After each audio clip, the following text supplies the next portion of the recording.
You are now listening to Conscientization 101, an online magazine combining reflection, music, and action through independent media. It's very important to be with conscious African women and men. And I'm very excited to see Conscientization 101, to see Sister Zari there and the brother James, and to see that you have started an organization to conscientize the world, especially African people, about what's really going on in this world. Conscientization 101. A lot of these people right now in this conscious, so-called conscious movement, they're not actually living in that lifestyle. Fakers. That's why, obviously yourself, we're on the same sort of frequency. That's why you're listening to the same things I'm listening to, because we're sharing that same sort of thought. We want the same sort of things, and a lot of people don't want the same sort of things. Even yourself, what you're doing now is for the people. So everything is people-based. Globally conscientizing. What's making me proud of what this kind of connection here is that, no matter what is said, no matter what is done, you leave listening to our music with a feeling. Same way we're going to leave this conversation with a feeling. And that is the most important thing for I and I, the vibe and the energy and the feeling that you leave with, because you might not remember every lyric, but you're going to remember the feeling. So that's really important, and that's what I'm getting from what you're doing.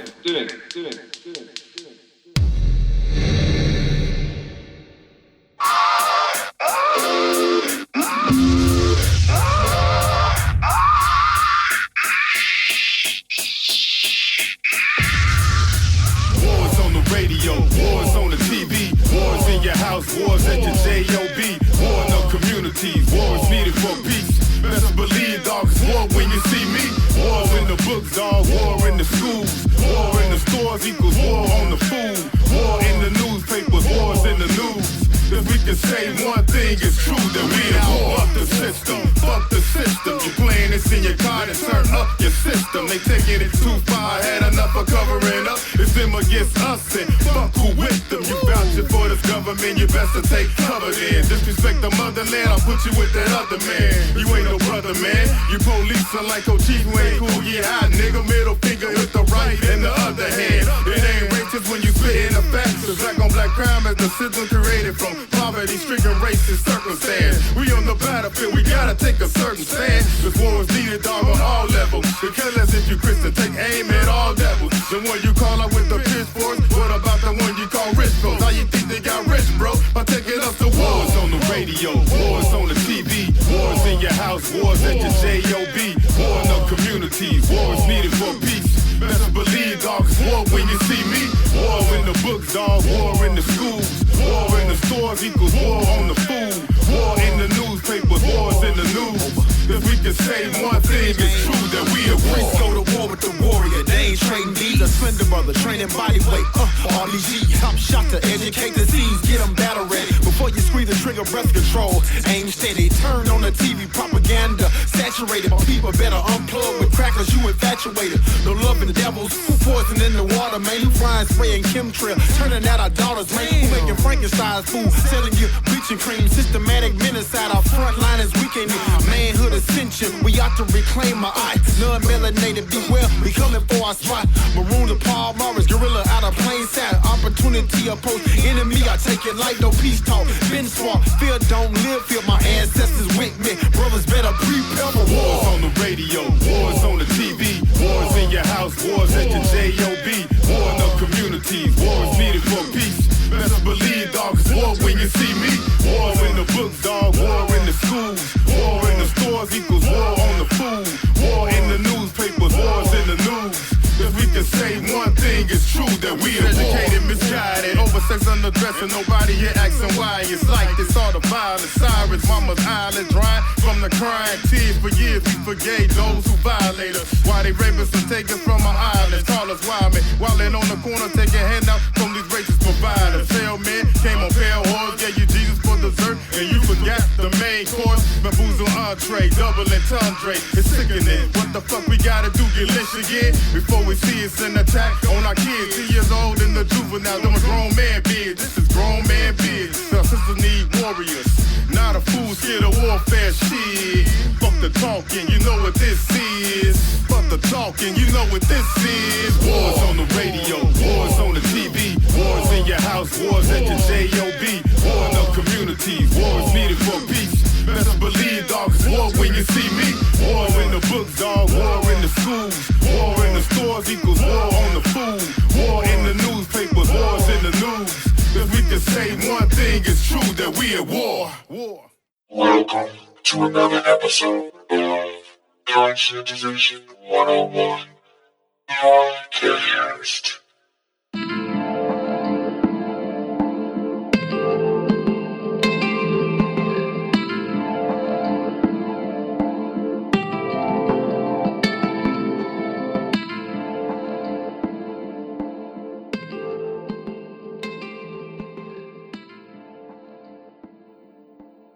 Hello and welcome to another episode of the Conscientization 101 podcast. Yeah.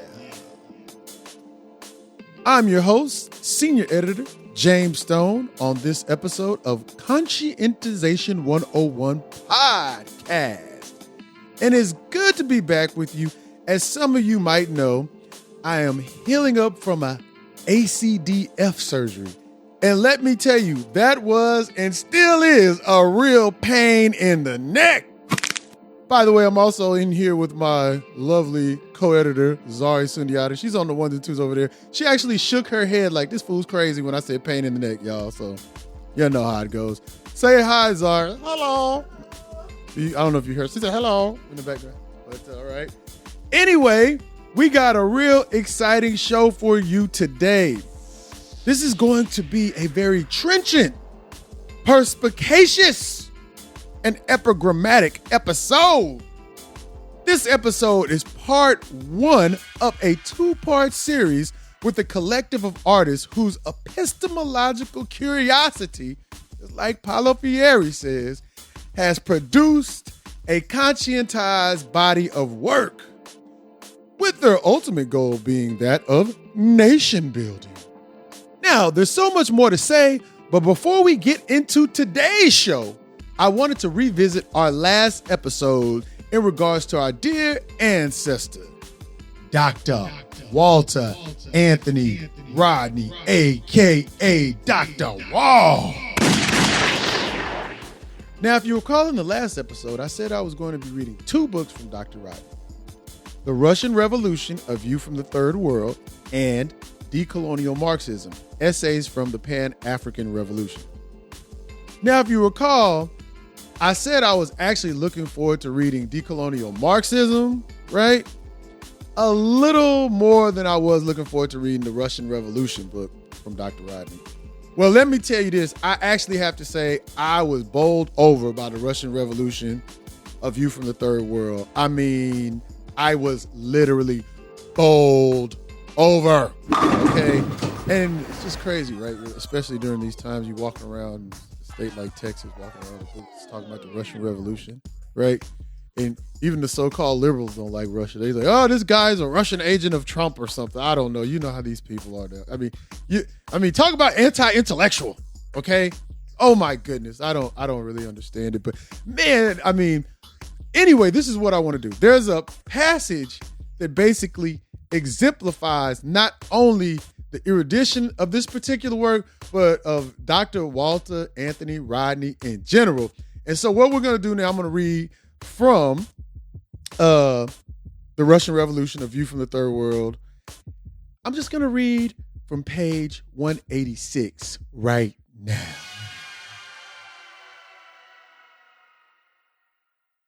But where do we stand? We cannot say that we are in between, neutral, or any more objective. We have our own historical stand and must define our position relative to our own history. By we, I mean the colonized and formerly colonized, Black Africans, workers and peasants were intellectuals with roots in said classes because we were colonial inside capitalism.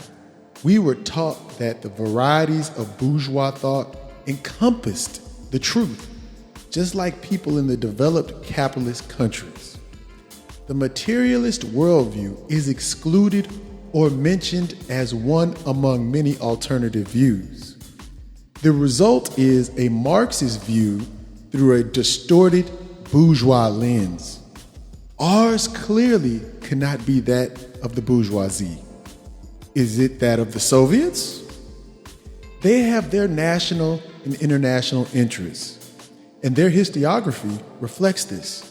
While we share much with the Soviets because of the similarity of our present and past with their past in the period under study, current political and economic developments mentioned above complicate our position vis-a-vis the Soviets. Essentially, what we need to do is define our own stand first and see where it coincides, assuming a view springing from some socialist variant, not necessarily Marxist, but anti-capitalist, assuming a view that is at least radical humanist than the Soviet Revolution of 1917 and the subsequent construction of socialism emerges as a very positive historical experience from which we ourselves can derive a great deal as we move to confront similar problems. Damn, right? You know what I'm saying? Did y'all get that? Again, Dr. Rodney's analysis of the Russian Revolution not only polemically incinerates bourgeois historians' analysis of it, but he juxtaposes this global historical event in relation to what we as a people, right, can learn from the Russian Revolution for our own struggle. As the aforementioned passage demonstrates. I mean, that was the whole point. When I read that passage, we can learn something from the Russian Revolution as in terms of struggle. And it was a positive aspect of humanity. And remember, I think we tend to forget that these same bourgeois historians that are critical of the Russian Revolution are the same bourgeois historians that always justified the existence of South Africa, right? Do I have to say apartheid South Africa? I mean South Africa, period, because it's still a settler colonial state. These are the same bourgeois historians. Well, you have to have a multiracial democracy. You know what I'm saying? What the hell is that? These are the same bourgeois historians that tell you, you must go slow. But then we got to help the Ukraine go to wall, right? And again, there's nuances because the Russia of today is not the Soviet Union. I know I've heard people around here say, you know, we can't be supporting the Soviet Union's incursion into Ukraine. Because, you know, Putin, Lenin need to stop that. Vladimir Putin, Lenin. Joseph Stalin, Putin is crazy. I'm like, okay. They're mixing everything up with Netflix and everything else and Hulu in their head. I don't know. But like I'm saying, these are the same bourgeois historians that are critical of the Russian Revolution are there mouthpieces of Western imperialism that justify that have always justified our enslavement, colonization, and inhumanity, and we're still listening to these people today. And that's the whole point. We have to understand other phenomenon in the world. It's something that Amos Wilson said. He said, it's not just good enough to read African-centered books. We live in the world, so we gotta have to understand the struggles of the world, but being centered in your worldview, right? But you still have to understand what's going on in the world because let's say we do come to power, we get sovereignty, we still gonna have to wheel and deal in the world. We're not gonna be able to run off and be by ourselves and stuff. I think that's what some people think, like we exist in a silo. No, baby. We're gonna have to play the game, the world game. You see what I'm saying? So that's why I love this book. And you really have to look at this book. Dr. Rodney incinerates those bourgeois motherfuckers. You know what I'm saying? I was really literally bowled over by this book. I really loved it. I think you should check it out. You won't be disappointed. And now I also want to talk about Dr. Rodney's Decolonial Marxism, Essays from the Pan-African Revolution. Now, y'all know I was really looking forward to this. Both of them were phenomenal works, but I really like this one too. See, so where the Russian Revolution book from Dr. Rodney was more essays geared toward just that subject matter. This one is like an anthology of essays. It's like different essays around like decolonization, Marxism, Pan-African Revolution, how you can use, understand Marxist theory. To understand Marxist theory is not a repudiation of Pan-Africanism and this whole concept of there's the particular African socialism. It's something that bourgeois heads of state, bourgeois neo-colonial heads of state, such as Leopold saying that singing whore that he was using to justify being a neo-colonial puppet of France, saying, well, we have a particular economy. We can have just a little bit handled in capitalism and this socialism, because that's how our African socialism works, right? It's like saying there's something called African freedom where you just let African people free on the weekends. You know what I'm saying? But you make sure 5 days out the week they working for white folk. You know what I'm saying? That's pretty much what he said. And he goes, yeah, that's African socialism. That's what Leopold Senghor and the French were like, ooh, oui, merci beaucoup, we like it, right? So, Walter Rodney was like, nah, man, you got to look at this shit scientifically. You got to look at this stuff objectively. Stop trying to put y'all metaphysical feelings into it, okay? So it's a phenomenal work. And what I want to do right here, I'd like to read 2 passages from this illuminating work. One is regarding culture, right? From the chapter, The Historical Roots of African Underdevelopment. Ooh, sounds great, right? And the other is in regards to slavery from the chapter, Slavery and Underdevelopment. I will be reading these passages respectively. The first one about from the chapter, The Historical Roots of African Underdevelopment, is from pages 126 through 127. And I'm going to read that now. Besides, the Africans conducting trade on behalf of Europeans were inevitably influenced by European thought and values. The quest for European education did not begin in colonial Africa. It started when coastal rulers and traders recognized the need to penetrate more deeply into the way of life of the white man who came from across the sea. The mulatto sons of white traders and the sons of African rulers were the ones who went furthest along this line. At one level, it was strictly functional. The Sierra Leone chief in the 18th century explained that he wished, quote, to learn book to be rogue as good as white man, end quote. At another level, it meant imbibing those values which led to further African subjugation. The Reverend Thomas Thompson was the first European educator on the quote-unquote Gold Coast, and he wrote in 1772 a pamphlet entitled The African Trade for Negro Slaves, shown to be consistent with the principles of humanity and the laws of revealed religion. The returned Africans who played such a crucial role in Sierra Leone and throughout West Africa in this period of the establishment of colonial rule were also in varying degrees products of Western culture and education, strikingly embodying potentialities of both enlightenment and mental confusion springing from deculturalization. Unfortunately, the latter trend was no more operative, and with the coming of colonial rule, they became conscious and naive agents of foreign domination. The cultural nexus, therefore, provides further reason for seeking the roots of African underdevelopment and dependence in the early centuries of Afro-European trade. All right, I'm about to read the next passage, and it's from the chapter Slavery and Underdevelopment, and it is page 153, and I'm about to read it now. Africa was structurally marginal to the emergent world system of the 16th and 17th centuries. In strict terms, one could not in fact say that African societies had become integrated into the world economy. Wallerstein argues persuasively as follows. But why Africans as the new slaves?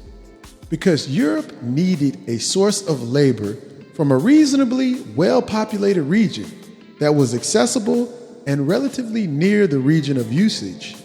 But it had to be from a region which was outside its world economy so that Europe could feel unconcerned about the economic consequences for the breeding region of wide-scale removal of manpower as slaves.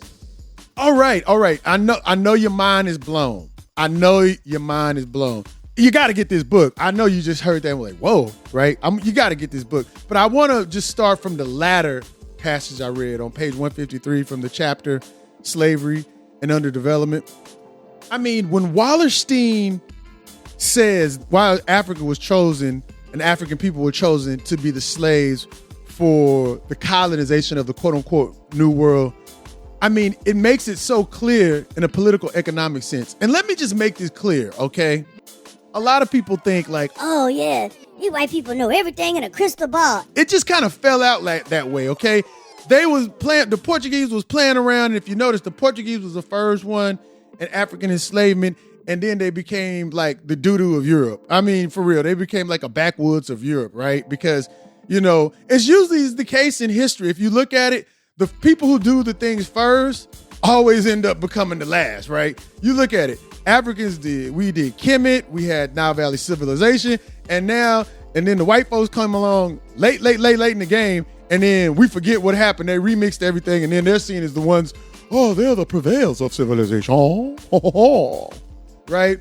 What folly! Folly to say it was black people in Egypt. That's folly.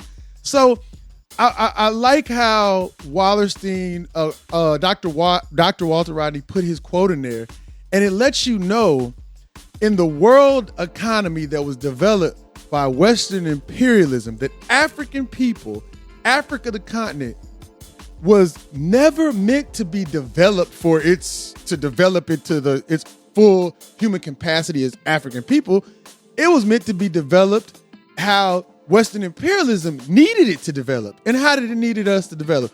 African people, we're just seen as if you look at the continent, resource extraction, cheap labor, and we're meant to be conspicuous consumers.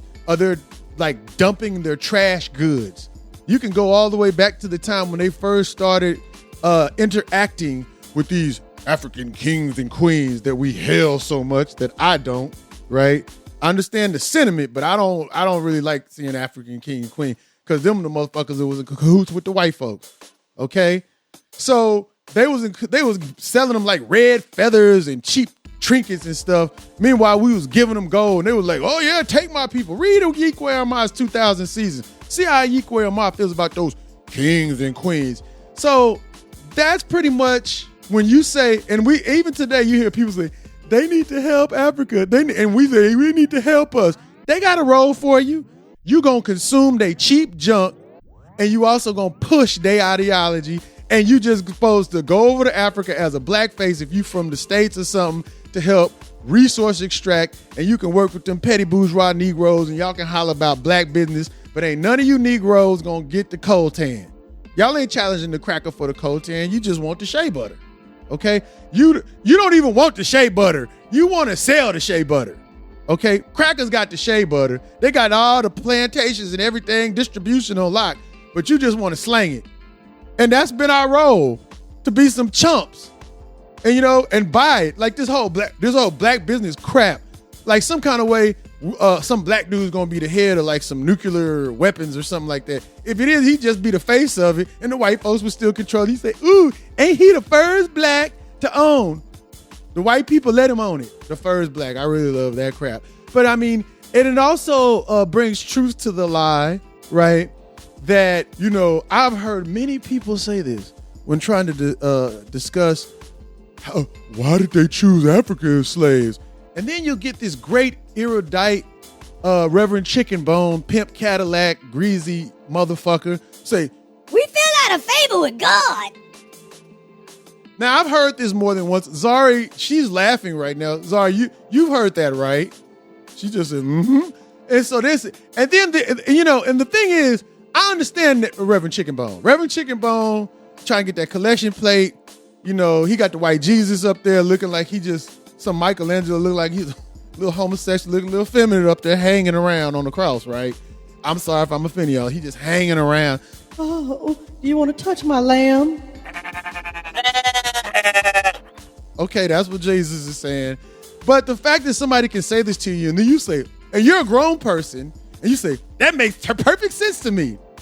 So, I mean, how do you even like, in your mind, how do you conceptualize this? I mean, were we like dancing in Africa and then God just comes up and says, hello, Sobukwe, I am God. I have a white beard and I'm a white guy. Will you please do that dance for me whenever I want? I will not do my dance for you. Get away, God. Oh, yeah? I'm going to punish you with slavery. When the pastor tells you this, do you conceptualize it? Because, I mean, I've had more than one person tell me this with a straight face. We fell out of favor with God. That's why we were enslaved. I said, so what about all the raping, pedophilia, maiming, putting gunpowder up our rectums and lighting it, and, putting molasses on us and letting insects eat us alive just for entertainment, killing other enslaved Africans, disemboweling them and then making them eat their guts on slave ships just to prove that if you try to run away, this can happen to you. So, that's in favor of God. That's right. I can't question his word. So, again, this show is not for them because, good God, you can't really argue with somebody who believes that shit, right? But I'm just saying, I think that's why you got to study. And Dr. Rodney, I mean, it's a very good book that just brings truth to the light, and also what our role is in Western imperialism. So when y'all still say the white folks need to save us, the white folks need to help us, I look at black business as the equivalent to when homeless people come up and try to wash my windows. That's what black business is. They're a bunch of window washers. Because you're not challenging the people who own the means of production, who stole it from the primitive accumulation of capital, which was the hunting and black skins. I'm paraphrasing what Marx said in Das Kapital. And really, how did capitalist profit begin before capitalist production? They stole it. That's what Marx pretty much says is the primitive accumulation of capital in Das Kapital. That's what it is. So now we think, I'm gonna be, think about it. All the black business run is on the means of production of white folks. And we've talked about it before. I don't need to belabor the point, because we said, yeah, they really want you to be free, but some kind of way when Cuba asserted their sovereignty, they have an embargo all the way up to this day, right? So, y'all know this. Y'all the listening audience of Conscientization 101. Now, let me talk about the nexus, the cultural nexus from that quote on page 126 through 127. Fabulous, right?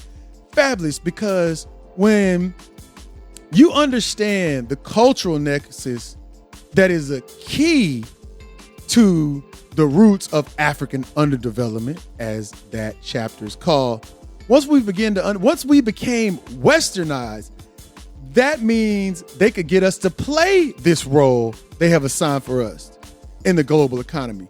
And, now how does this happen? Because if you say my objective, I'm a Western imperialist, my objective is to control the world. You know what I'm saying? I want to dominate everything. We want Western Europe to dominate everything. So what's the strategies and tactics you have to employ? The strategies and tactics the strategy is like, what we gonna do is we gonna get everybody loving Western civilization, Western culture. We gonna be really nice to them. People like to think, the white folks came with the guns. Yeah, they came with the hard shit, but they couldn't move on us like that. That's why I find it funny when people say, well, how did we beat them? Because they got all the power. Y'all don't study history. When they came to Africa, they didn't have no power. They didn't have no power. When they came to this continent in North America, that's now known as North America, Turtle Island, you think they had the power? What they say? Thanksgiving, the Pilgrims couldn't even eat nothing. You know what I'm saying? They act all nice. They what is it? They dissimulate their true intentions, right? They were like, oh, we need you. Oh, you ever heard of Jesus? What the Portuguese say? He likes lambs. King Joao, is he a Christian? Do you want to play with his lamb? And we be all nice and stuff. Instead of we be xenophilic. It's a stranger. We love him. We be like, oh, I want to play with his lamb. Okay. Why don't you change your name to Pedro? Oh, for real? I'll change my name to Pedro. You want this little ugly white wife? Oh, she looks pretty. I like her hair. You see what I'm saying? They get you to value their culture first, right? That's the tactics. The strategy is we're going to get them to value our culture. The tactics is ship them Jesus. The tactics is to tell them King Dwell likes to have a savior who has a lamb hanging on his back. Maybe you like that, right?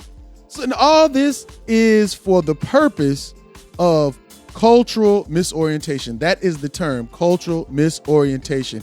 And it is a term that was created to describe a particular mental disorder for us as African people who have been westernized. You know what I'm saying? And it was created by our late ancestor, our ancestor, Dr. Kobe K.K. Cambone, okay? He created this term. He discerned it. And this is a term that you're going to hear throughout this series, as a matter of fact. So I think we've mentioned it in other podcasts before, but we never really defined it. So what we're going to do now, we're going to define it. So first, we're going to be reading from Dr. Kobe K.K. Cambone's African Black Psychology in the American Context, an African-Centered Approach, page 341. This concept was used in an attempt to account for the widespread incidence of a form of mental disorder in African people that is sanctioned, nurtured, and reinforced by the institutional structure of the broader European American culture society. As suggested in the foregoing, the psychopathological condition of cultural misorientation occurs as a result of the societal condition of European cultural oppression of the African community in America through the superimposition of the European worldview upon the Black community's natural African worldview orientation. This is done through the Eurocentric nature of American society and its institutional indoctrinating process, infrastructure, which socio-culturally engulfs the African community. The Eurocentric institutions comprising American society socialize, or more accurately, indoctrinate and literally brainwash African people so effectively that the cultural oppression process can in many instances almost totally disconnect Blacks from their African cultural reality at the conscious level of experience. Eurocentric institutions consistently reinforce, prioritize Eurocentric cultural reality and consistently punish, deprioritize virtually any affirmation of African cultural reality in Black people. The repetition of this experiential rearrangement of African experience through virtually every institutional arm of Eurocentric American culture effectively conditions the adoption, internalization of a Eurocentric self-consciousness in Africans. All right, and now we're going to read from Dr. Kobe K.K. Cambone's book, Cultural Misorientation, The Greatest Threat to the Survival of the Black Race in the 21st Century, page 4.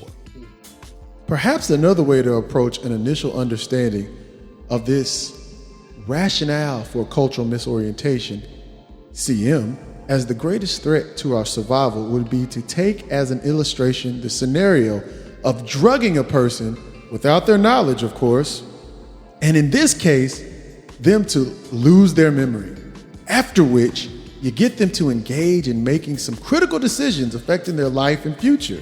Their functioning, consequently, is not normal and natural under these conditions.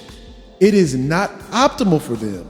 Hence, any decisions, choices that they make while in this altered, drugged, psychological state will not likely represent the kinds and quality of choices and decisions that they would make when they are functioning in their normal, healthy, psychological state.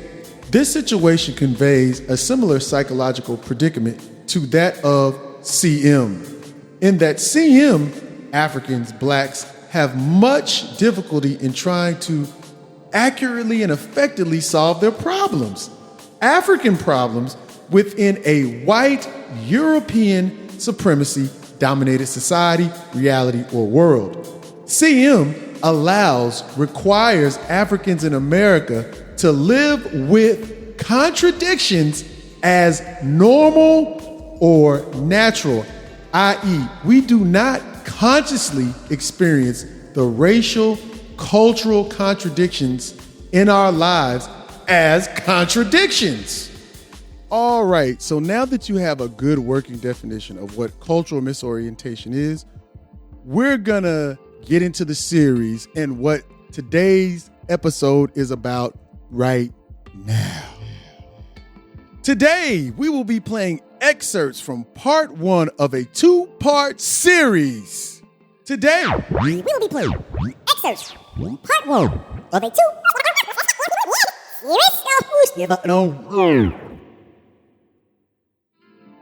did I say excerpts? No, we mean the complete dialogue. You heard it right, listening audience. We are going to be airing this series in its entirety. No need to look for this series in our Unabridged Interview section of our store. Thank you. More of that. Thank you.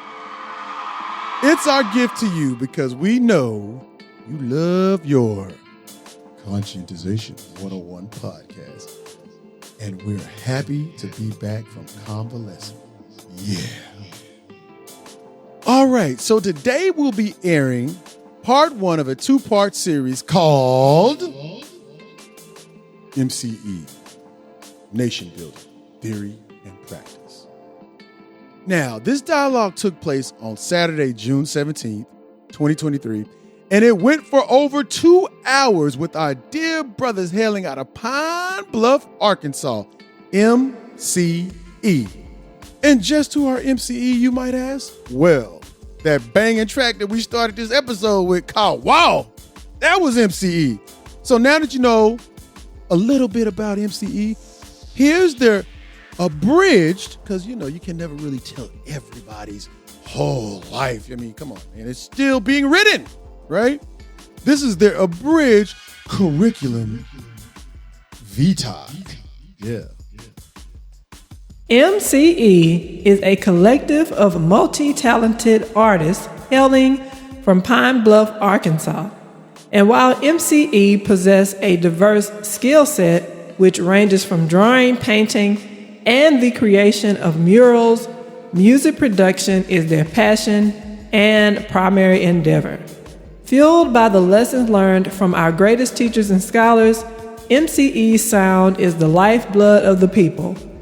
MCE's music inspires not merely consciousness, but critical consciousness, which particularly focuses on people achieving an in-depth understanding of the world, allowing not only for their perception and exposure of social and political contradictions, but inspirational tools to change those contradictions.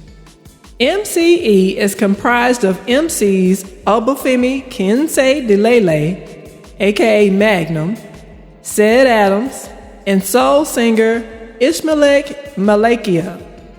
With exemplary wordsmiths complemented with melodic, harmonious, and ethereal vocals, MCE's music is not only a paragon of conscientization in terms of subject matter, the quotidian struggles of African people worldwide, but it is also eloquent and euphonious, thus solidifying their status as a veritable and salient music group. All right, thank you for that, co-editor, Zari Sundiata. I figure y'all got tired of me over here ranting and raving in my diatribes. We have the nice ethereal voice of Miss Zari Sundiata. Read that out. Thank you so much. So, in part 1 of this series, MCE, Nation Building, Theory and Practice, we discuss the following with our brothers MCE, the formation of MCE as a collective, how being from Pine Bluff, Arkansas has informed MCE's praxis, the strategies and tactics MCE developed to combat fatigue accrued through quotidian political struggle, and much more. Yeah.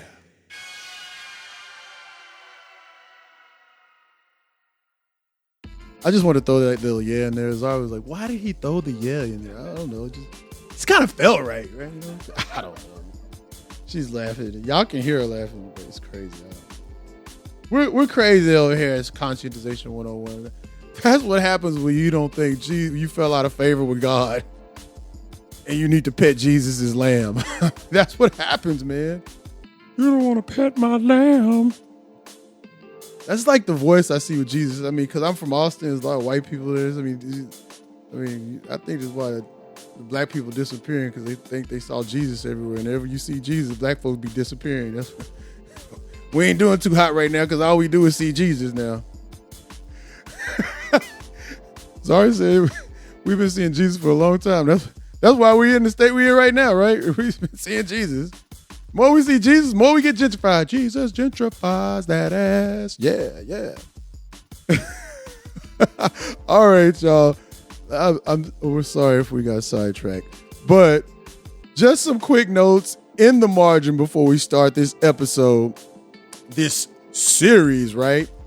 One, I use the term bowled over. Right. In reference to Dr. Walter Rodney's The Russian Revolution, A View from the Third World earlier, and it's a term that you're going to be hearing throughout the series because at the time of the series, I just started a book called Issues of Manhood in Black and White, an incisive look into masculinity and the societal definition of African man. It's by our great ancestor, Dr. Amos N. Wilson. And it's actually in the editor's note from editor. The editor is Amos Wilson's partner in African World Influence Systems, brother Sababu Plata. Okay, so he actually says that in the editor's note in the book, and that's why I was like, wow, I kind of like that term. It's kind of how I felt when I heard MCE's music. I was surprised in the most pleasant way. You're like, it's like that's what bowled over means. It's like you were expecting something, but you weren't expecting to be like, wow, right? So that's what bowled over means. Thank you, brother Sababu Plata. So he was bowled over by some of the disquisitions, lectures of an analysis of Dr. Amos Wilson. Two, you're going to hear this sound right here. We were having some trouble on the day of the interview with brother Ishmael's getting him on Zoom. And so it took quite a bit of time, and we were still recording. And so there was a gap, and we're going back and forth trying to get it fixed. So in order to, make everything coherent, we just put this in here as a transition. So don't think that I was just like, why did he just want to put in a guitar strum? No. That's not what we did. So I just want to give those two quick notes in the margin so you understand why these fools keep saying bowled over. What the hell is that guitar string? Okay. But we're going to get into it. I know you don't want me to bore you. You want me to get to the chorus, only the good bits. Okay. That's what we're about to get into right now. We're going to do this right now. Here we go. I won't bore you. We're going to get to the chorus. We are about to begin MCE. Nation Building, Theory and Practice, Part 1. And I gotta say, yeah. All right, we are back. Post-surgery, first interview with our brothers from down south. We are here with the multi-talented, but I'm going to say better said, as our beloved ancestor, Dr. John Henry Clark, used to say about Imhotep, the multi-genius MCE Soul Music Collective. How y'all doing, brothers? Doing good, bro. Doing good. Hey, Awesome, peace. man. Glad to be here, brother. Man, appreciate it. Appreciate both of y'all. So, All right, glad to be here. No problem. Glad you came on the show. Damn, I'm jumping. Oh, let me calm down. I'm gonna jump out the chair. I'm gonna let y'all know if you think I'm going crazy on the other side of the microphone and jumping around, you are correct, my good sirs. Okay, because that's what I'll be doing. Don't knock down the microphone. I'm gonna try not to. I got a lot of room back here. All right now. We happy to be here. For sure. Hey, look. We happy because right now we about to get this knowledge. I remember when. Don't get me start singing. See, if you listen to the show, every now and then I bust out, start singing. I think I can sing. That's why I like E's part. He be singing and stuff. You think you can rap too? Oh man! But I don't even try to. But I'm just free the land. We were contraband. Hey. Let me take y'all back to 1992 on your ass. Oh, let me calm down. Let me calm down. Y'all know about that. It's to me, man, it's dope, man, to hear you singing it because I done heard them singing it and hear somebody else singing it. It's kind of like, yo, it's kind of like, whoa, it's kind of one of them eye openers, man. Like, somebody here, somebody listen. Hey, it's always gonna be somebody listening. Free the land. Yeah. As long as you put it out there, it's always gonna be somebody listening. Hey, and what we say earlier I've been working on myself. And he come on there and start singing. Hey. I be singing. Man, look, I try to sing. I do let me calm down. Okay. All right. Let me introduce y'all. Okay. I try to sing too. Hey, bro. Hey, there you go. Hey, look, don't let it stop us. We can't. You see, you got the flows, hit them notes. Yeah. You know what I'm saying? Give E a run for his money. Show him that you can sing too. Shoot. Okay. All right. So we got the MCE Soul Music Collective. Let me tell you, I'm going to go through what the acronym for the MCE stands for. Okay, the M is for McGillicuddy, a.k.a. Magnum. That's our brother, Obafemi Kinsendele. Okay, I've been getting crunk. I'm trying not to slur more. That's the M, y'all. Say what's up to the people, Obafemi. Peace. What's going on, y'all? It's your brother Obafemi Kinsey Delele. That's what it is. There you go. See, correct my ass. Kinsey Delele. You see what happened with the cultural misorientation? Sorry, my brother. But thank you. Check it. Hey, really? Correction. Correct the brother. All right. That's how you learn. And then the C is for my brother, Said Adams, leaving them dripping red to the Caucasus Mountains. Let's hear your voice, Said. What's good, fam? How y'all doing? Glad to be here, man. Glad to be up this morning, man. All right. And the E is for Ishmaelik Malachi. Did I say that right? Ishmaelek. Yeah. All right. Malachi, right? Malakia. Hey, there you go. There we go. Malakia. Malakia. I got it. Because I got it written down on my paper right here.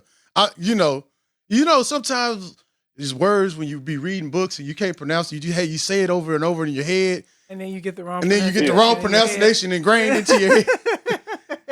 That's how it goes sometimes when you read a lot of shit. You're like, damn, I thought that was the way it said. I've been saying it in my head like that.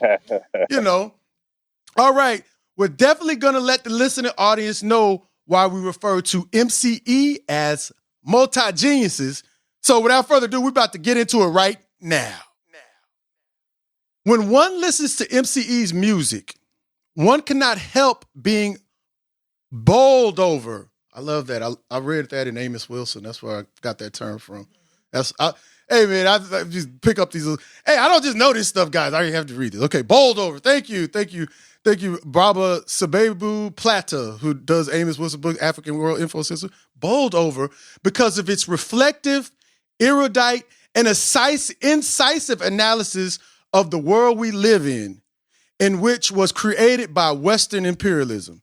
MCE's music demonstrates a proficiency at taking perplexing phenomenon that affect African people, and as Malcolm used to say, make it plain. Let's take Said's line from the track War off your album Knowledge of Self, Volume 2, Death to White Supremacy. Quote, the one you calling with the pitchforks, what about the ones you call, well, I'm going to red, that's red. The one you call with the pitch, okay, War. Okay, now I'm getting in my, I'm telling you, I was listening to y'all. He's trying to rap it. I'm trying to rap it. I'm trying to do it. Maybe I should, I got y'all all, but please just let me try my, I've been trying to practice this. This is an honor for me. Okay. The one you call out with the pitchforks, what about the ones you call rich folks? How you think they got rich, bro? By taking us to war when you see me. Okay, what? that was good. I'll see. Thank you. Okay, so when you hear Said's line, thank you, Said. Appreciate that. When you hear that line from Brother Said, that there is a perfect example of what our ancestor Dr. Walter A. Rodney's, we affectionately also call him Dr. War, Dr. Walter Anthony Rodney. So if you listen to the other shows, he's Dr. War. You see the connection? And the song is War? That's what you call dependency theory. Dependency theory. How you think they got rich? I don't want to mess with them rich folk. They all right. How you think they got rich, bro? You see how they flipped that? You ain't even got, now you listen to Said, you might want to pick up how Europe underdeveloped Africa. You see what I'm saying? All right. We're going to go on with how these brothers make it plain. Another example of a mental condition known as cultural misorientation, the greatest threat, quote, the greatest threat to survival of the black race in the 21st century, that's the end quote, as correctly discerned by our beloved ancestor, Dr. Kobe K.K. Cambone, okay, is presented in Obafemi's line from the same track. Okay, let me try it. Okay, here I go. He's gonna rap again. Here we go. It's gonna rap. The world's gonna shake. All right. Okay, turn on the TV. Propaganda saturated. My people better unplug with crackers. You infatuated. Then there's I did it. That was it. But do you hear what he said? You're infatuated with those people because you have suffering dissociative personality. I'm not making this up. I can't help it. I can't make it sound good like they do. I have to keep talking like this. But he did that in a few lines. That was Obafemi. That was the M. He did that. Okay? So you see how they did that? It's really amazing. And also, I might note, he also mentions, Obafemi mentions cultural misorientation also in the song Life and Legacy. Okay, on the same album. So we know these brothers know a little bit something about cultural misorientation. They know what they're speaking of, okay? Now, then there's the heartfelt and pensive track, Life and Legacy, just said it, dedicated to Monroe, is Isidore Monroe or Monroe Isidore? Monroe Isidore. That's what I thought. I wrote it. Sometimes get a little dyslexic and go backwards. I'm sorry I wrote that on the notes wrong. But I knew it was Monroe Isidore because I just listened to it this morning and yesterday and all that. Monroe Isidore, 107-year-old brother who died in a police shootout in Pine Bluff, Arkansas. Okay, now this is the track. The vocals are led by Ishmaelek. He brings us in. You feeling it? Like I said, that brother can sing, so you kind of feel it in your heart, and you kind of get pissed off. How these crackers gonna sit up there and shoot 107-year-old brother? They sent SWAT. I listened to the track. Then I went and did a Google search and I looked at all the research and stuff. And I like on the album how they had the little kind of satirical skit on there, because when you have to kill a 107-year-old man, SWAT, it's like, man, these are the heroes. Okay, so like I said, it's Ishmaelek's melodic vocals, which details the corrosiveness. Now, y'all think about that word corrosiveness. That don't mean just bad, just a little bad. Don't really affect me. All I got to do is go to the movie. Corrosive means it's corroding. The corrosiveness of existing as a domestic colony in the United States of America. Think about that. We're a colony. They don't have, the colonization is over. No, we're a colony. We make so much money for these motherfuckers. All right. Now, we want to refer back to Malcolm. MCE truly has the message to the grassroots, okay? So our first question is, how did such an insightful and African-centered brothers such as yourselves come together, and context being everything, please let the listening audience know how being from and living in Pine Bluff, Arkansas has informed your theory and practice. And I want to say this, I want to add just one more. That's the question, but I want to say especially since most people's familiarity with Arkansas might only merely extend to the 1957 desegregation by the Little Rock Nine, and they might think of, if you're from my generation, back in the day, I couldn't afford HBO, but everybody was talking about banging in Little Rock or some shit like that. Yeah. That's the only thing we kind of hear about Arkansas, the Little Rock Nine and stuff like that. But these brothers, these conditions produce these brothers. So tell us how y'all came together. What has informed your theory and practice, and context being everything, coming up in Pine Bluff, Arkansas? Yo, so man, I'll just say that being born and raised here in Pine Bluff, Pine Bluff was, I would say, a little more diverse growing up.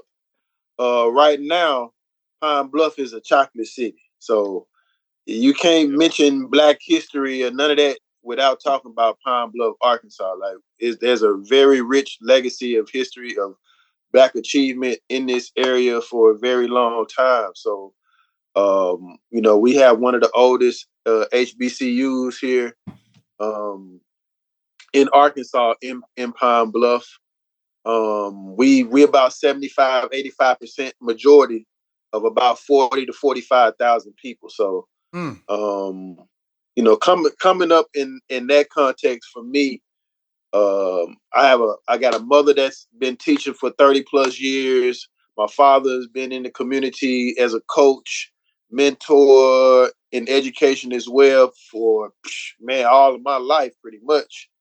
So my father owned his own business, own university. So, I was kind of brought up in a womb understanding some very basic levels about being Black and Black people doing business with one another. Like, I saw that because my father made a point to, hey, when it's time to go eat, we ain't finna go to McDonald's. We going to Granny's Kitchen. You know what I'm saying? That was a local Black business here. So when my dad needed work on his car, we went to the Black mechanic. When he needed stuff sewn together, we went to the Black seamstress.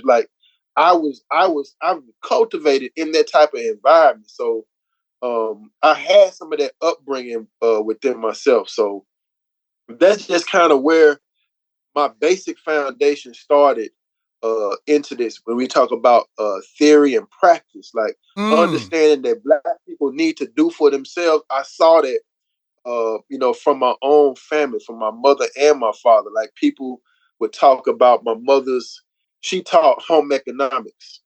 So cooking, sewing, interior decorating, canning, all of that type of stuff. Like, my mother is a master at doing. And people be on the street, be like, man, your mama food so good, yada yada. Man, your mama, I've been at the club and folks been talking about my mama cooking before. You know what I'm saying? So it's been crazy. You know what I'm saying? But just to understanding them dynamics helped me to understand my position in all of this. What my family has been. Not only my parents helped to take care of their children, but they extended themselves in the community. So that helped me to want to be more community minded because my family has a legacy of doing that. So that's just some as far as like you saying theory and practice, just being practical. We ain't even talking about the books and all of that studying, just in my family alone. So yeah. In my case, man, I'm originally from Chicago. So I heard this thing called hip hop 87, 88. I heard NWA and, Poor Righteous Teacher.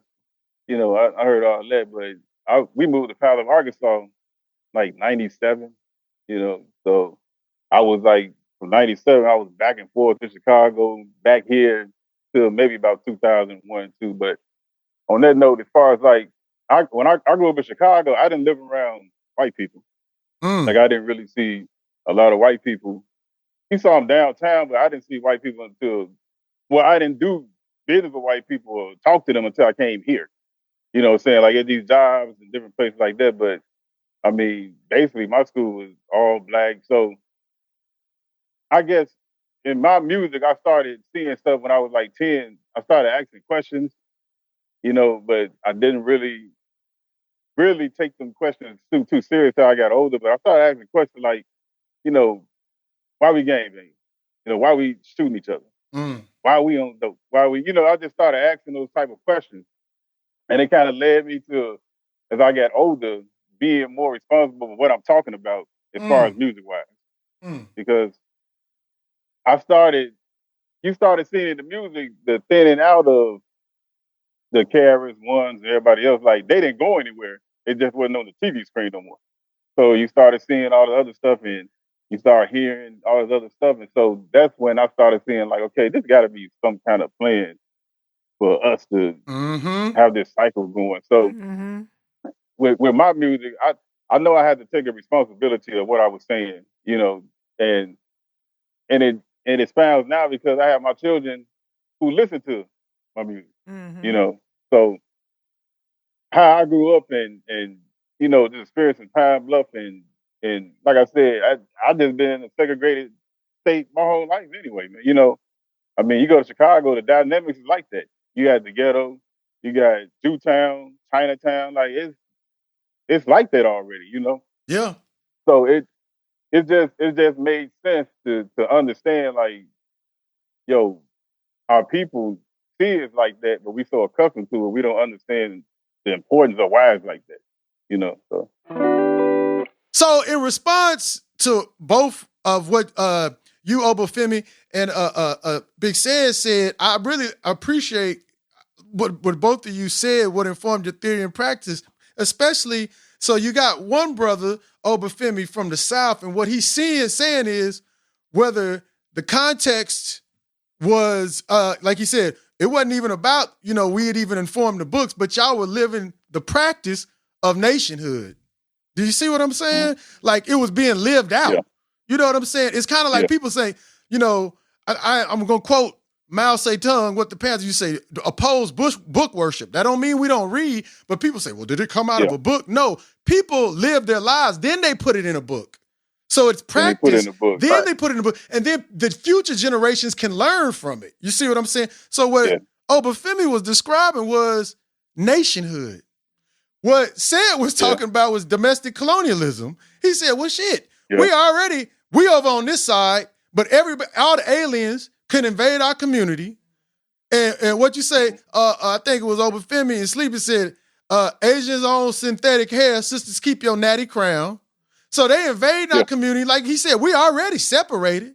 You know what I'm saying? But somebody's living off of us. See, that's the difference when you a colony. It ain't about, well, you know how Negroes be saying, it was better in segregation. If it was so better in segregation, why come when you saw the white person, you say, oh, Lord, they smell so delicious, right? But you don't understand, we was in domestic colonization. My editor is passing me a note. It looks like, you know, I've jumped the gun. I'm talking, but I'm going to finish my point. It's good. It looks like we have Ishmaelik. He's on the phone.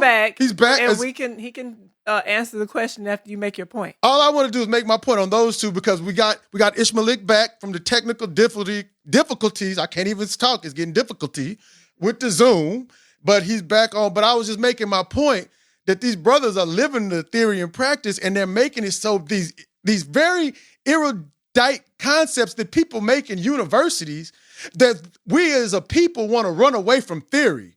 There's nothing good like a good theory and a good ideology and a worldview because that's what you need to unite your people.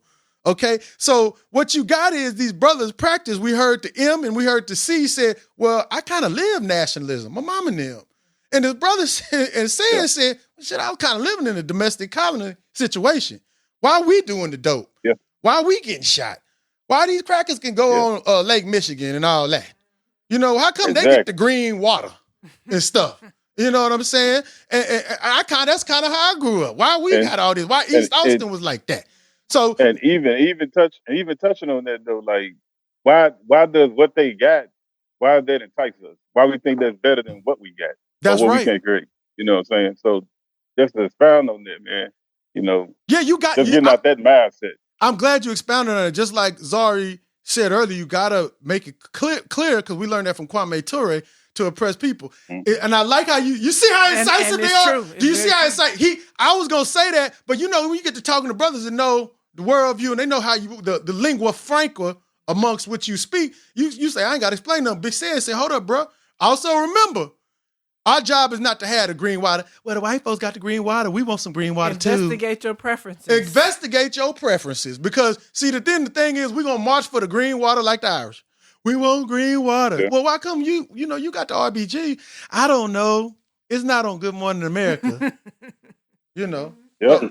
Yeah. Yes. Okay, Ishmaelis, let's see if we can hear you. Can you hear me? Yes, we can hear you. Third.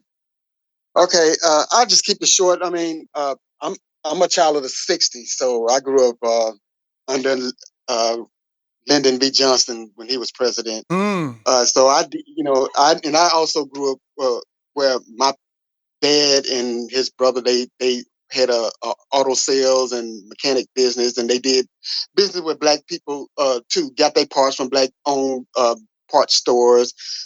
Anybody did the detail work. Their customers were mainly black. And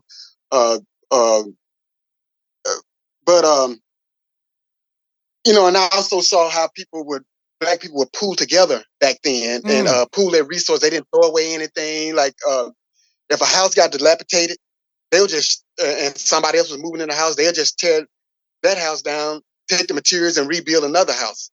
And everybody in the community would help build that house. It wasn't like you have to have now contractors and all that. Come inspect the wiring. Everybody just knew how to do something. Everybody just pulled together back then. That's been a major influence. That unity, that love that people showed back then. That's been the main influencer on me. The main trigger of why I write the type of music, or why I add what I add to MCE.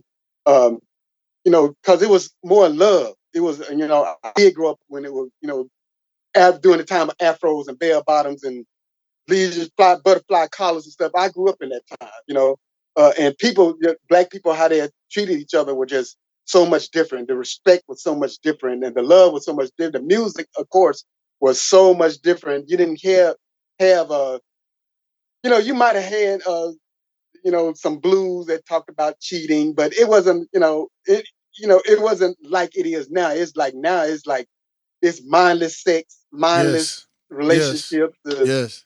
So all of that, just growing up from the '60s, seeing how the crack had changed all the neighborhoods, had changed people, had changed everything. And the falling away from loving each other, the falling away of being neighborly towards each other. That's right. That's what I try to inject into my music, and along with the consciousness that the brothers said and Obafemi bring. I'm about to call him Mag, but Obafemi bring. So yeah, like I said, I'm just keeping it short. That's what motivates me and has motivated me all this time is just the falling away of the love and the being neighborly towards people. Like where I live at right now, I've been here 7 years. I don't know my neighbor's name. Yeah. I don't know. We do this and keep going. Yeah. I don't, I didn't grow up in a time like that. It's crazy to me. Well, it's good to have you on, because I always wonder, I always think about people who, have had that longevity and have seen things change and how they think about it, because, it seems like it changed a lot, right? Like, because I wasn't live then, but you can see it. It's definitely changed since we were growing up in the 90s, right? Now people, all they're talking about is money and billionaires and getting Gucci and all this other stuff, and so it's good to have you on too, because I always wonder, I wonder what people who grew up, like in the 50s, the 60s, 70s, how they feel about how it's changed, because it's changed so much. We can only get sound bites and things of what we hear, but it's good to have somebody on who actually was there, you know? Yeah. I want to add, so how did y'all, I want to make a point of something Brother Ishmael said, but I also want to ask, how did y'all come together? Well, Go ahead, Sid. I would say that's my brother-in-law. Okay. So, yeah, that's my brother-in-law. So me and him we were doing, I found out he sings, so we collabed on, some stuff. And I met Brother Obafemi through one of our homeboys, Big Grip. Obafemi do beats. So yes, he does. I was going to him. Yeah, I was going to him and buying beats from him. And, man, we just kind of clicked because we knew that we was on the same thing. We kind of talking along the same lines. And he was already there because, I mean, and shout out to my big brother Ishmael, man, because, like, when I was asking questions, he was giving me information. And he wouldn't just give me information saying, like, well, this information I'm giving you, that's it. He was saying, I'll give you information. You can do the research and see if it. That's what you do right there. That's what you do right there. And that's a testament to the lie of the battle of the generations. That's a testament to the fact that generations need to work together. Because look what it can produce. Yeah, man. And I want to say something that Brother Ishmael said. He said we had skills. One of the things about being, whether you're independent rapper or you're independent news media like of ourselves, like when Brother Obafemi and I were talking off air about 2 weeks ago, I think it was 2 weeks ago, like he said, oh, that said he got them skills with the camera and stuff like that. Now, we got to realize if we are talking about, I don't even like to say really free sometimes because that's left to an abstraction as opposed to saying sovereignty. But the thing about it, he says, we had skills and we didn't have to call this, oh, brother so-and-so can paint. Call him on over here. Get him on over here. He paint this. Well, you know how to do the electrician. Bring him over here. Oh, also, we hungry. Go tell sister so-and-so, come on over here. Bring us something to eat because we hungry. We're going to be doing all this here. So the thing about it is, the thing, I remember Amos Wilson said that, like, we had to be de-skilled. And now, we have this bourgeois mentality. Oh, I just get that money and then I get somebody to do it. But see, how you go, we talk about like, ours free, but we're going to go pay somebody else to do it. Now, I understand we can't do anything, but if we could be, as a people, get proficient in just one thing, what Dr. Clark said, if we could just make underwear real well. You mean we can't do everything? We can't do everything. There you go. Can't do everything. I'm getting so excited. Can't do everything, but we could do something proficient. But I like how he said back in the day, our people have those skills. It's because now, oh my God, you can't find them. We so busy trying to we're going to have a black business and a black this and a black this. I got a black business and a white husband and a white gorilla and all this other stuff. And so, we have to look at, I like how he said we had those skills and we pulled them together. Again, going back to what Brother Obafemi said is, oh, my mama had this. We cooked. Yeah, your mama cooked that there. Good. Then we go over here. It all works together. And you put that, and one of the things, before I go on to the next question, I like a key factor, what you have to understand if you're going to get free, sovereign, so to speak, but sovereign real, but free, so to speak, is what Brother said. You have to have an epistemological curiosity. You have to have a curiosity and question what is called knowledge in your society. You got to look at your surroundings and say, why is it like this? That's the first thing. They teach us what to think, but not how to think.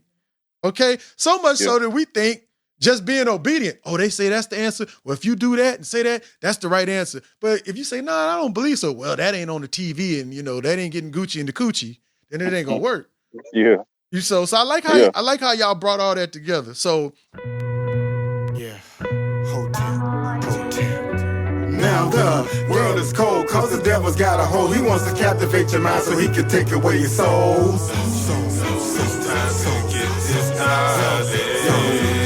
You need to let it go. You need to take it real slow. You need to step back, get on track, and let your mind flow. It's time to get this knowledge. Thought your game was cold. Thought your Mac was like, whoa, but your Mac was kinda whack. Yes, it's whack cause you didn't know. No. It's time to get this knowledge. Now you're grown growing old, and your dreams are all gone, and you wonder where your time went, you wonder where to go.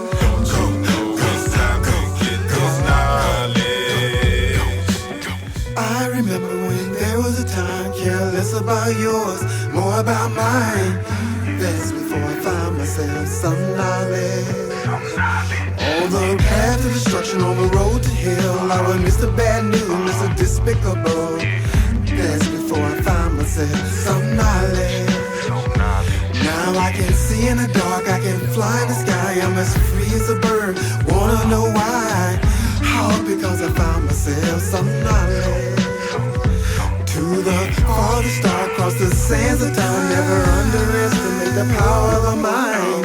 But seeking to use some knowledge. Next on the mic is McGillicuddy, break 'em off. Overfemi, yeah. Hey, knowledge, activation, and reflection. Vaccines dangerous, poisonous injection. Feeling bad now? Change your perception. Trying to be European and gets rejection. History's a compass, so what's your direction? African American, where's the connection? Right to bear arms, packing plenty protection. $billion businesses, Department of Corrections. Foodborne sicknesses, chemical infections. The Middle Passage, slave trade and selections. The Tavistock Institute, social projections. Monsanto got the seeds, GMO infested in mind, body, and soul. Melanin is majestic. Public food system, youth minds arrested. This ain't the 60s, no need for protesting. A bossy beat with me, machete, Smith and Wesson. Yeah, on the mic coming up. Said albums, yeah. Run it back.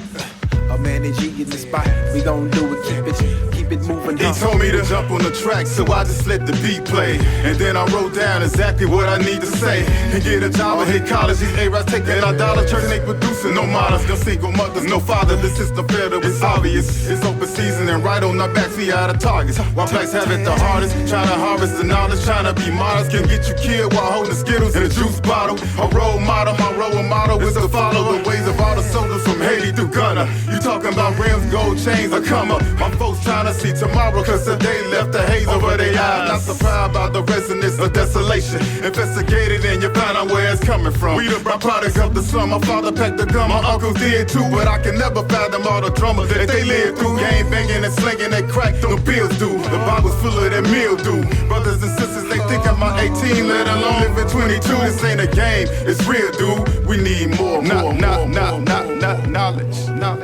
1, 2, 3 in the place to be. It's the one and only Mr. Manny G. And what we have here today is MCE. And turn off that goddamn TV. Our next question is, when one listens to MCE's music, it is very clear that you are all about African-centered nation building. Kwame A. Akoto, in his book Nation Building, Theory and Practice, an African-Centered Education, defines African-centered nation building as follows. Nation building is the conscious and focused application of our people's collective resources, energies, and knowledge to the task of liberating and developing the psychic and physical space that we identify as ours. It involves the development of behaviors, values, languages, institutions, and physical structures that elucidate our history and culture, concretize and protect the present, and ensure the future identity and independence of the nation. Nation building is the deliberate, keenly directed and focused and energetic projection of national culture and the collective identity. Nation building is occasioned by the generation and release of tremendous amounts of energy, not unlike a pregnancy and a new birth or a spring thunderstorm and the new growth following. That's page 3. With this understanding of what African-centered nation building is, it is very clear that it is a monumentous objective, an objective that transcends the lifetime of an individual. In MCE's song Sleeping, From your album, Knowledge of Self, Volume 2, Death to White Supremacy, Obafemi, you hilariously recreate an encounter that many of us have had with the people in our community that do not share African-centered nation building as an objective. With the line, "There you go talking that black shit," end quote, you reply back with the incisive and trenchant response of, "Fuck you." All right, Spirit of Maroons in me, Ashanti to Zulu. Oh, man, he said that. All right, now. So now taking all of this into consideration, our question is, what advice would you give someone who shares the objective of African-centered nation building, but over the years may have become angry and frustrated from frequent encounters such as the one parodied in Sleeping? What's MCE's practice that gives you all the wherewithal to continue to struggle and not be discouraged? We might have to unpack that in two parts. Yes. That's why we send the questions first, because I have a lot. And that's my abridged stuff. Right? That's the shortened one, right? Yeah, it took years to answer that one. Nah. Yeah, this book has been very instrumental, man. He's holding up nation building. Okay. Yo, so what I say is investing in your creativity. Anger is an emotion that we all have, and we have to use that anger to fuel what we do sometimes. You know what I'm saying? Like, I can be mad that people ain't getting all day. But just because I'm mad, it don't mean that they gonna get it. I'm mad because they ain't getting it. But just because I'm mad, it don't mean that they gonna get it. Right? They ain't gonna get it. So I gotta figure out what I hate ignorance. I you know what I'm saying? Like, I'm pissed off because why my people ain't seeing what I'm seeing? Maybe it ain't time for all to see it. So I'm like, okay, how can I be creative with what I'm learning and share this with the people? How can I demonstrate these practices that I'm learning about in my everyday life? You know what I'm saying? How can I be creative through using music or, making t-shirts or making food? Like whatever it is that I'm doing is like how I'm tapping into the anger and frustration and using it in a creative fashion. So it's going to keep me creating. It's going to keep me building, doing, growing. Like, we work in the garden as well. So I'm using that energy and transforming that energy into something that we can build on, something we can grow on. Because this a lonely road. This ain't it ain't too many people traveling on this road. You know what I'm saying? And some people traveling the road and you look up, man, they done went the other way. Like, hey, bro, I thought you was man, shit, bro, I ain't doing that shit, man. I did that. Yo, you know what I'm saying? Yeah, I done had people, man. You see such and such, they was messed up. That's why I ain't in it no more. You know what I'm saying? Like, because of one person. Yup. You know what I'm saying? Like, somebody else fell off, so that means you got out of it. I'm like, no, I'm not in it for nobody like that. Yeah, that doesn't make any sense. This is like you have to be able to utilize anger, frustration, all of that type of stuff, and transform those things. This is what our ancestors left for us. Right. Like, you got to take something and make it take. They take lemons and make lemonade. Like, they gave us chitlin, they gave us the guts. We turned it into a dish to eat to survive. Like, this is what we have to do with anything that around us. Even at the garden, we say, waste nothing, grow something. We ain't wasting nothing. You know what I'm saying? We taking what we got and make something with what we got. So that's my thought process about it. Yeah. I got a 24, 18, 16, and 14. And you got to have patience with children, because each one of them are different. And they look at things from different perspectives than I'm going to look at it. But then sometimes I had to catch myself and realize I was 14. I was 16, I was 18, I was 24. And so like when it comes to our people, when I think the word nation scares them because they're so used to this one, but they don't understand some of the stuff that's in nation building is what our people have already been doing. Yeah. Like created slang, that was our language because we tried to get away from theirs and communicate with each other without them understanding what we were saying. And they just took it and used it for this. But it took a lot of years and years and centuries for us to get where we at. So I know with patience, it's going to take even that much longer to get out of that mindset. And especially if that mindset is still ingrained right now, like what we're using right now, media is one of the biggest brainwashing machines you can ever have. Yeah. They use it for everything. Like you said, war. This is it's the war for your mind before anything. When you selling somebody something, you got to get their mind and want them to buy it first. So the mind comes before the body does. That's right. But I would say to somebody who, like I said, I think patience is what you're gonna have to have. Because if not, you can lose yourself and wondering why people ain't getting it and why you got to get it. And then when they see you doing and showing improving, then everybody ain't gonna catch on, but some people will. So. Yeah, and to build on what both of the brothers said, you got to have patience, like Sid said, and you got to realize that everybody is not the same as far as their thought processes on nation building, and as well as things Obafemi said too. But I would like to add that for me, it's like I know that everybody's not gonna get it. Everybody's not gonna want it, and I have to accept that and keep pushing and do the things like Oba said is working in the garden and building the garden for those who might come along later on that might need to see that. They might need to see that just to inspire them. But for the most part, for me, I know everybody is not going to be on this page. Everybody's not going to travel this path. Like the scripture say, I'm just going to throw that out there. Many are called, but chosen a few. Many are called, but the chosen a few. It's like that in this nation building thing.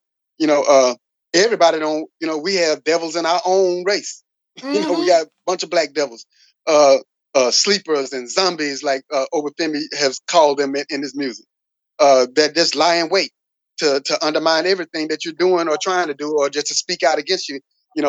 But for me, again, I'm not even gonna waste my time on those people that I see that they're just not gonna get it not because they can't get it, because they just don't want to get it. Those people, I'm not gonna waste my time over there. It's a place for them. It's a place for them. It is. I learned that, even if the nation just all of a sudden just turn on top of its head and put us on top, right now, we still gonna have criminals. We still gonna need niggas with that mentality to lock their ass up. Even though I don't like police, but I if the nation would just suddenly turn right now, we still gonna need some place to put these crazy folks, that's doing all this crazy shit till we get them together. We gonna need people that got that mentality, so it's a place for them too, I think. Yeah. I was writing down notes when y'all were talking, and it's like, I like what Ishmael said, brother Ishmael said, is that as you get older, man, because when you're young, you trying to tell everybody, but you realize as you get older, hey man, everybody's a human being. They gotta, they can make a decision on their own. So because one of the things I recently read from Amos Wilson, it's a book he had out about, it's in the other room, but I can't, the title is something about manhood, African man. I can't know the title exactly, but it wasn't manhood. It's this one right here. I'm tripping. I got it right here. The Psychology of Self-Hatred and Self-Defeat towards reclamation of the African mind. One of the things he said, and there's something y'all all kind of expressed, he said, look, you don't want to be have a God complex when God got mad at the people, he smited the people and said, oh, you don't want to listen to me, I'll destroy you. He said, you don't want to do that because then you hold yourself up higher than them. He said, you got to realize sometimes you might just say this and your job is just to keep saying it and keep doing what you do.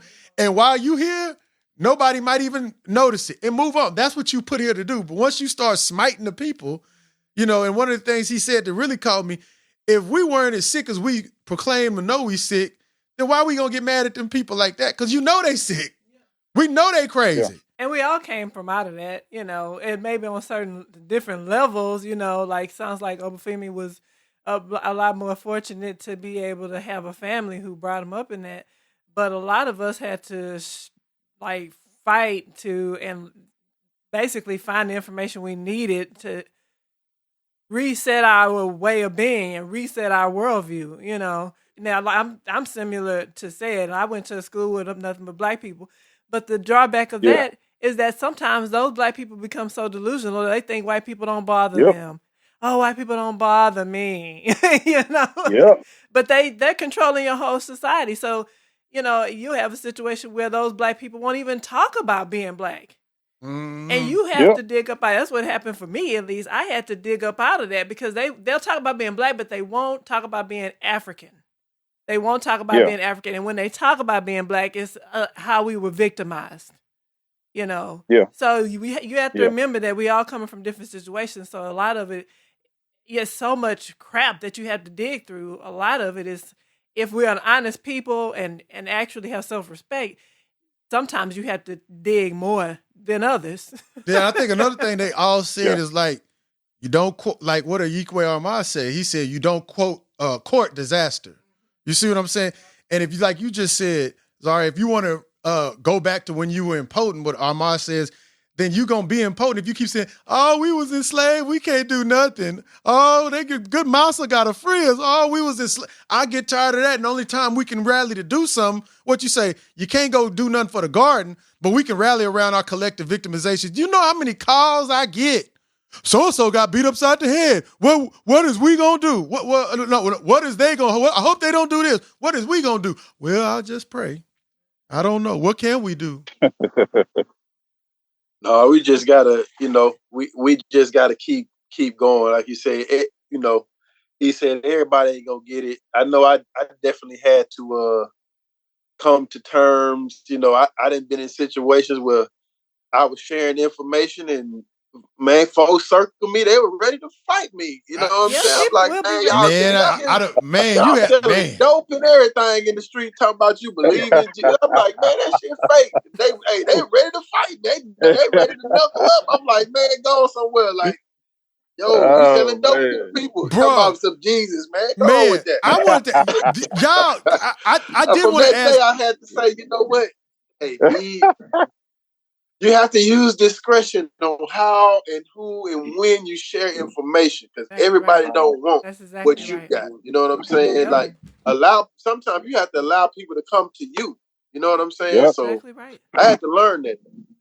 I think what's key too is that you said that you live it, right? If you live it and people see that how it's benefiting your life and that these things work, because I'm not trying to say that some people, you know, that their lives are crap, but you can see when they're going the mainstream worldview way, they make bad decisions. And their life, they have struggles in life, okay? And you can see the difference between people who do that and people who are actually African-centered, who follow the line of who we are, basically, you know, and actually have a worldview that is to our benefit. They don't struggle as much. At least that's what I've seen. You know, so if people see that, then that's another, you know, that's the difference, that you're not just preaching. You know, it sounds like a cliche, but you are living it, and that really is what influences other people. Yeah, it's kind of like what you said when you, Obafemi and all y'all started like working on myself. You said when you dropped them Black and Miles, you know, and dropped all that there. And start eating healthy, people can see you drop the weight. People see you looking good. Right. And then first thing they gonna think is some metaphysical stuff. You say, nah, bro, I just stopped doing this. It ain't even all that like that. I was curious because this is another thing. This is just like you said, we got to talk about this type of stuff. We are both from the South. Well, we both in the South, from the South. I was curious because I'm as being from the South. When I was 11, I realized that that my people was praying to a white ghost. Jesus ain't for black folks. Quote no, but feel me, that's sleeping again. Now, when you understand that, I want to know how is that received? Because y'all are in Pine Bluff, and you know our people. I done have friends I talk to, like you said, Knuckles. I'm gonna just say these niggas is selling dope and talking shit and talking about pimp this. I say, man, you got that white Jesus. Oh, hold up, nigga. Hold up. It go there quick. I'm talking about 1990s and stuff when you like, man, it got to take it there. And it's really strange. But I don't know if it's, I think it's more of a Southern thing because I talk to people in different parts of the country. Not really. Not really? I told you. Chicago. Well, for Chicago, everybody come from down south. Hey, everybody in Chicago, from Mississippi, from Arkansas, it's a long line to Chicago too. The Bible Belt. The Bible. Yeah, the Bible Belt. I want to pick that Bible Belt. So look, here's the thing. It's funny because I think we've become, as a people, so apolitical. Ishmael just said the Bible Belt. I've had black people, quote unquote, I'll call them as Mwalimu Baruti calls them olders. I'm not going to call them elders. Tell me they voted for George Bush back in the day because he was a Christian. They don't realize Bible Belt means anti-you. They think Bible Belt is them. And I've had black Negroes like circle around conservative values because they just say Jesus Christ. You know what I'm saying? And they working against themselves. So like, big up to y'all for bringing that up and being from where y'all are from. Cause I know what you done been through. And I can't even, I ain't put it on no track like that. It said it looked like you want to say something. I'm trying to. I mean, you hit on the nail. This is, man. I mean, if you pull up Pine Bluff, you know how many churches or just Christian organizations in Pine Bluff, Arkansas, alone, like thousands. So man, it's a rough patch, man, to get through the people. But like I said, we're patient and then this is the thing I look at. People understand that we going through this type of shit. Whether you're Christian or not, you have to see that what's going on. Mm-hmm. They got to see that, man. So, man, I know me. I'm just keep saying, doing what I'm doing because somebody they know what's going on, gonna listen to. Yeah, they got to. They can't. You can't hide it. It is going on every single day. That's true. That's absolutely true. And I think discernment is key too, like y'all was saying. It, you can eliminate some of your own frustration by just having some discernment. And, if somebody wants to know, let them come to you. That's what Brother Ishmael said. Yep, that. I agree. Yep. Man, I had to. It's true.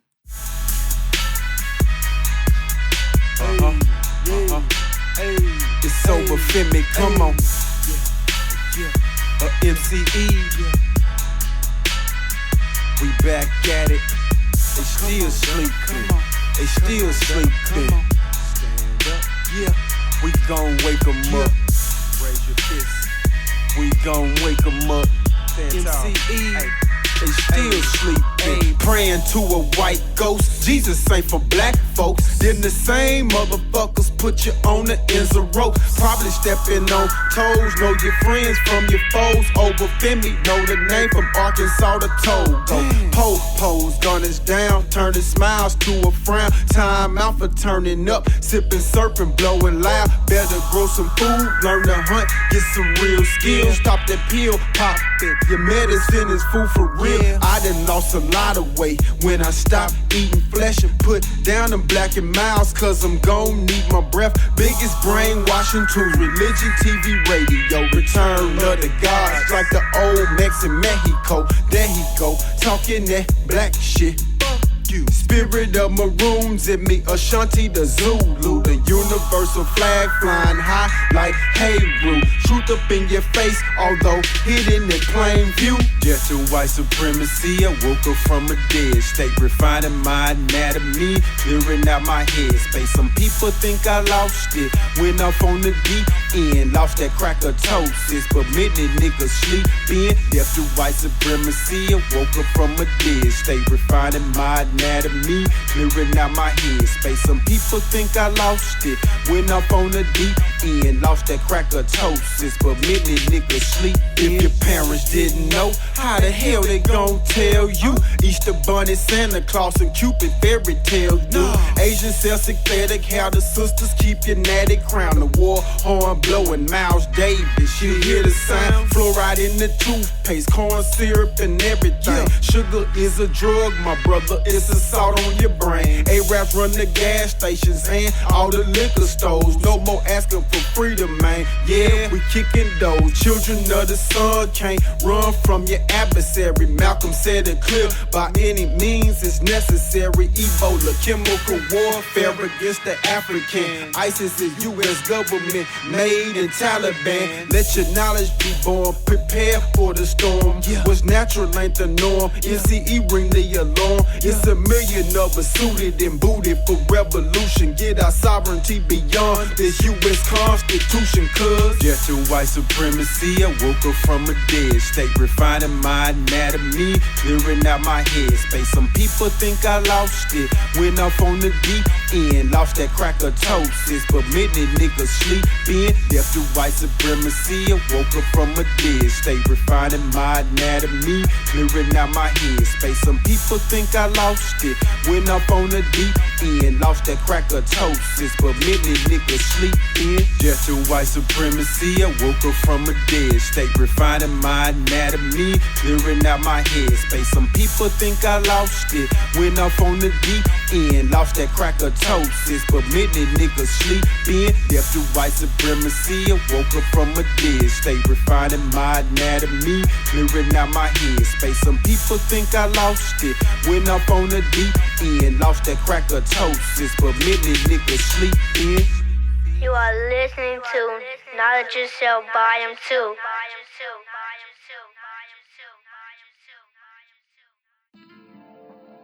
All right, this is where we got to leave it for now, but not to fret. We will be airing MCE, Nationbuilding, Theory and Practice, Part 2, in its entirety real soon. Now, again, Conscientization 101 podcast usually features just the tip of the iceberg in regards to our interviews, but we are airing this series in its entire unabridged interview splendor. Yeah, as a thank you to you, you, the listening audience. Aww. I know. When somebody's put like a metal plate in your neck, you start like, hey man, put life in perspective, right? So if you're enjoying this unabridged interview, head on over to our store. There you will have access to all of C101's unabridged interviews, musical commentaries, and merchandise. And most importantly, you will be supporting 100% independent media. We got the information for you and stuff like that, and you can utilize it. But we ain't saying we gonna free your ass like some black business shit. Link to our unabridged interviews is available in our show notes, so check that out today. Yeah. I'm sorry, I'm not gonna say yeah again. Yeah? You gotta have fun when you do this, people. You gotta have fun, okay? This is what we do. Now, this episode has featured sounds from Conscientization 101, Decolonize This, Properly Defining Settlers, Part 1, from our musical commentaries collection. MCE, from their album, Knowledge of Self, Volume 2, Death to White Supremacy. The tracks were War, Knowledge, and Sleeping, as well as the single, Working on Myself. Now, all right, we want to thank MCE for taking their time with us to have this numinous dialogue. And for more info on MCE, check out their social media. MCE's YouTube is MCE Soul Music. Do a search, MCE Soul Music. That's SOLMUZIK, all one word. So MCE space Soul Music. Instagram's real easy. It's pretty much at, all one word, at symbol, MCE Soul, SOLMUZIK. That's MCE Soul Music. Facebook is the same thing as the YouTube. MCE space Soul Music. All right? Yeah. There, I just want to get Zari to laugh right there. Links for music featured in this episode are available in our show notes.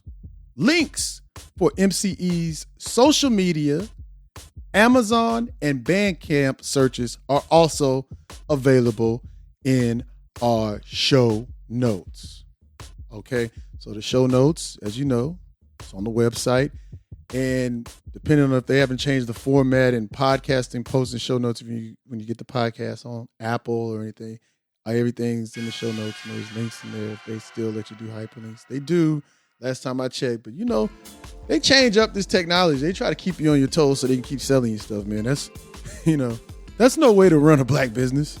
Here it is, we're in global capitalism. It's been consolidated, monopoly capital. And we talking about having less than crumbs on the table and we control shit. Somebody got shot. Give them a little window washing business. Police won't shoot you if you give them a business. Man, I was about to get shot. Hold up, police. Stop right there. I have a business. Oh, you do? Can I get some shea butter? Why, yes, you can. I mean, I don't know, man. The petty bourgeoisie is a petty bourgeoisie. I mean, I really don't. I don't know, man. I'm sorry. The black business is not gonna save that ass. I'm sorry. I mean, we have a Shopify page, but you go back and listen to the podcast. We never said our Shopify page is gonna save that ass. We've never said that. Okay. And we've never said that, listening audience. I'm just clowning because I've just heard some of the most asinine stuff as of late. You know what I'm saying? It seems like in the era now with this information technology, you can like talk to brothers and sisters from around the globe instead of trying to pick up on understanding political economy, the world. You know what I'm saying? How it was actually created. I'm not, when I say actually created, I mean that in counter-distinction to metaphysical creation, where you fall out of favor with God because you didn't dance for him. That's what the pastor said. And then you didn't pet his lamb. It seems like we're regressing, and we think a business can save us. But then if, you can't even, I'm in Texas, HEB, man, they having shorts on chicken and stuff like that, right? So if they're having shorts on chicken, your little minuscule business, this is a big $1 billion imperial monster, right? But some kind of way we're going to have our black business and feed us, and we're going to circulate the dollar in consolidated global monopoly capitalism. I'm just using all those adjectives because it just sounds crazy. I mean, I guess what they could do is they could get some black person, and they could like sell us some energy. And then there'll be the retail. Oh, there's that word again, retail, right? But the people who own all the mines and the exploration and all that stuff, we know who owns all that. And it ain't your ass. It ain't even the brothers and sisters in Africa. They leaders is just, oh yeah, you get all the mining rights, you get all the exploration rights, take it all. Because that's been our assigned role when you study that. But hey, look at me, I'm going on a diatribe. So, yes, okay. Sorry about that. And before we get out of here, don't forget, when you visit us at Conscientization101.com or C101magazine.com, sign up to our mailing list for exclusive information and downloads. Hit up our store. Support 100% independent media. Didn't say we're going to free that ass, but support us like we're doing. There I go. What am I doing? Also, don't forget to check us out on Twitter at Conscien1. That's CONSCIEN1. On Facebook at Conscientization 101 and Instagram at C101 Editors. Okay? Also, I want to say, like, we're working on something so we can get like the exclusive content from all the other past unabridged interviews and all the other digital content that's like exclusive, like musical commentaries and stuff. We're trying to work on getting that so where you can kind of like subscribe for a low monthly price and you just have access to all that catalog and past, present, and the future, right? It's going to be available, I think, iTunes. Like I said, these technology is always changing, you know. So, hey, man, when you're independent, you're gotta have to work on it. When you work on it, create the content. So we're trying to work on that. So stay tuned for that. We're going to keep you updated on that, on how we are going in those regards to get that set up. So, all right. We'll see you next time with part 2 of our dialogue with MCE. So be on the lookout for that. And again, sincerely, I really want to thank MCE. I wasn't bowled over by our dialogue because I was bowled over by the music, but the dialogue came, I was just really excited. Y'all could tell I really was hopping out of the chair. I love talking to those brothers. Those brothers are great. Y'all need to go to the links that I put in here, at least check out and see if I'm wrong. You know, the album Knowledge of Self, Volume 2, Death to White Supremacy. Check that out. But I do want to say this. Part 2 is going to be pretty much the RBG episode. That's what part 2 is. This is going to be straight RBG, African sovereignty, the things we need to work on to set up the future. That's what part 2 is going to be. You're going to be RBG. And if you don't know what RBG means, get off Instagram and stop looking at all that other shit and just go look up red, black, green. But why am I saying that to you listening on this? You know what that means. Otherwise, you'd hate me. You'd hate us. You know what it is. I mean, I'm not saying that I'm preaching to the choir, but you know, but just in case you don't, you know, little less time on TikTok, okay? And then you can find it. Okay, a little less time on TikTok, then you'll be okay. And I mean, that's all a part of the dialectics, right? You're not gonna, and I have to explain this sometimes to people. You can't stay up on everybody's TikTok. You can't even stay up on all our stuff. That's why if you stay on the podcast, take notes and study, that's fine with me, because you can't stay up on everybody's TikTok till you don't stop.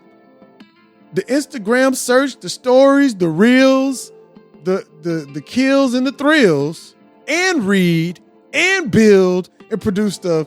It's gonna put you in a loop. It doesn't work that way. It's kind of like, you know, I'm working out now, back again. I got the clear from my neurosurgeon. I can work out, you know, and my bones is fusing and stuff. And, you know, I remember, you know, you work out, somebody said, oh man, can you write me a workout program? I want to work out. I'm going to go 30 times a day. I'm going to go 30 times a day for 12 hours a year. Huh?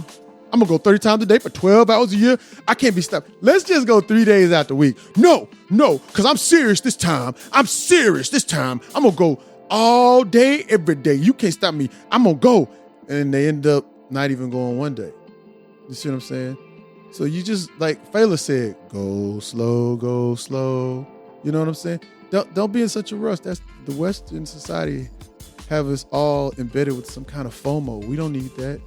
It didn't start, this impression didn't start with you as an individual. Yeah, that's just to get us off, you know. So, you know, just calm down. And, you know, study, wisdom, and maturity will help you stop that angst, okay? So, like I said, next time is the RBG episode. But in the meantime, right now, before we get out of here, we're going to leave you with some of that healing music. I mentioned working out. We're going to leave you with some of that music that you can convalesce to, that inspire you music after you done had some surgery, okay?